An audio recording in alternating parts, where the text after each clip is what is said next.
Hello engineers, how are you? I am Abhishek Kumar and today I will discuss on the syllabus of engineering graphics as per the SBTE guidelines. So, what is engineering graphics? What is the syllabus of engineering graphics? What is the importance of engineering graphics in the field of engineering?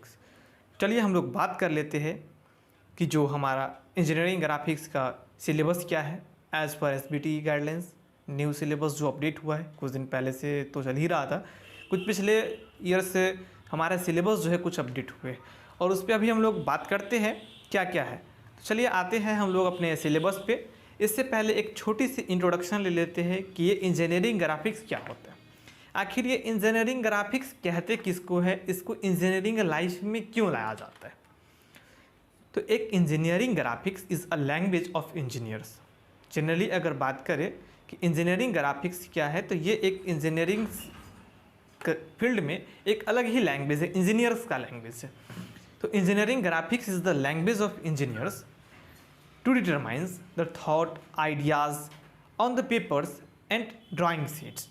Generally ये engineering graphics जो है वो engineer का language है और इस language के कारण जो भी कोई थॉट आता है इंजीनियर के माइंड में वो उसको पेपर पे ड्रॉ करते हैं। जैसे हमारे वर्कर हो या फिर किसी दूसरे इंजीनियर हो, उसको ये बात समझ में आए और उस ड्राइंग के अकॉर्डिंग जो है हमारा वर्क पीस तैयार हो, कोई मशीन एलिमेंट तैयार हो, तभी हम लोग बड़े बड़े मशीन बना पाएंगे। तो ओवरऑल ये इंजीनियरिंग ग्राफिक्स किसी भी इंजीनियर हो, कोई भी इंजीनियर हो, अगर वो फिर इलेक्ट्रिकल हो, सिविल हो या फिर मैकेनिकल हो या इलेक्ट्रॉनिक्स हो, इंजीनियरिंग ग्राफिक्स सभी इंजीनियर को पढ़ना ज़रूरी है। तो हम लोग देख लिए यहाँ पे इंजीनियरिंग ग्राफिक्स क्या है, एक इंजीनियर का लैंग्वेज है। जैसे हम लोग अपने डेली लाइफ में देखते हैं ट्रंक वगैरह बोतल्स का जो बॉक्सेस होते हैं, पेपर को फोल्ड करके बनाया जाता है, कहीं ना कहीं उसका डिज़ाइन कोई इंजीनियर करता है और उसको बनाने वाले जो वर्कर होते हैं उस डिज़ाइन को समझते हैं और उस डिज़ाइन के अकॉर्डिंग जो है हमारे वो बना करके तैयार करते हैं मटेरियल। अब इसके बाद अगर हम लोग जो एग्ज़ाम कितने मार्क्स का होता है उस पर ज़रा नोटिस करें, तो हमारा जो एग्ज़ाम होता है इसका ओवरऑल 100 मार्क्स का होता है। ये जो ओवरऑल एग्ज़ाम हमारा होता है 100 मार्क्स का होता है और इस 100 मार्क्स के एग्ज़ाम में हम लोग देखते हैं जो मार्क्स डिस्ट्रीब्यूशन चार्ट है वो कैसे होता है। 70 मार्क्स जो हमारा है ये एक्सटर्नल होता है, 70 मार्क्स का एग्ज़ाम एक्सटर्नल होगा और इधर जो है हमारा 30 मार्क्स, ये 30 मार्क्स का एग्ज़ाम हमारे कॉलेज कैंपस में होता है। इसके भी दो सेक्शन में जो है डिस्ट्रीब्यूट किया जाता है। एक हमारा हो जाते हैं जो इंटरनल में आते हैं 20 मार्क्स का, 20 मार्क्स का हमारा इंटरनल होता है और ये 10 मार्क्स का टीए होता है। और ये टीए क्या होता है, टीचर असिस्मेंट्स। टीचर असिस्मेंट की बात करें तो टीचर के साथ क्लासरूम में आपका क्या बिहेवियर है, पढ़ाई को लेके आप कितना कॉन्शियस है, कितने रिस्पॉन्स लेते हैं आप, क्या आपका वेल डिसिप्लिन मेंटेन करते हैं या नहीं, ये सारी चीज़ों को देखते हुए ये 10 मार्क्स टीचर असेसमेंट के तौर पे दिया जाता है और ये मार्क्स जो है आपके क्लास टीचर पे डिपेंड करता है, वही डिसाइड करेंगे कि आपको कितना मार्क्स देना है।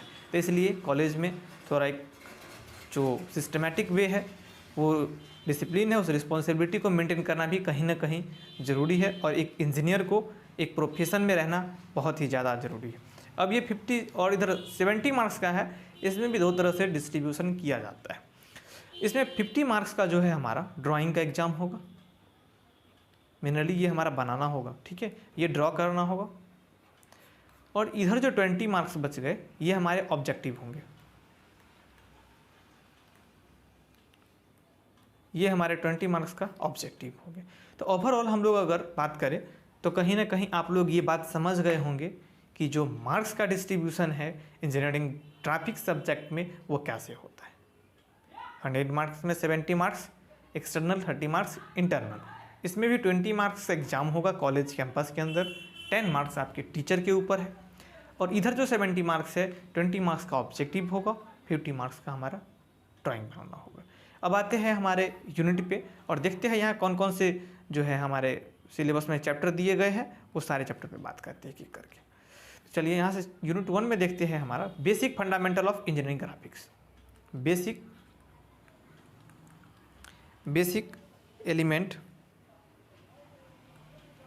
Basic element of engineering graphics या ड्राइंग। दूसरा जो हमारा इसमें दिया गया है orthographic projection. Orthographic projection.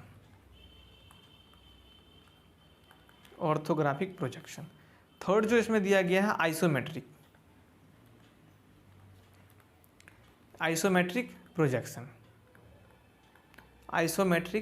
Projection. इसके बाद जो फोर्थ हमारा आ जाता है free hand sketch.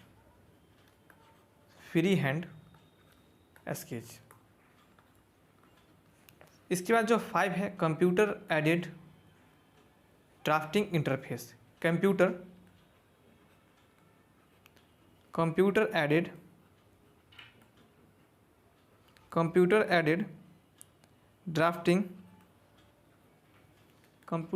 Drafting interface. और एक चैप्टर आता है कंप्यूटर एडेड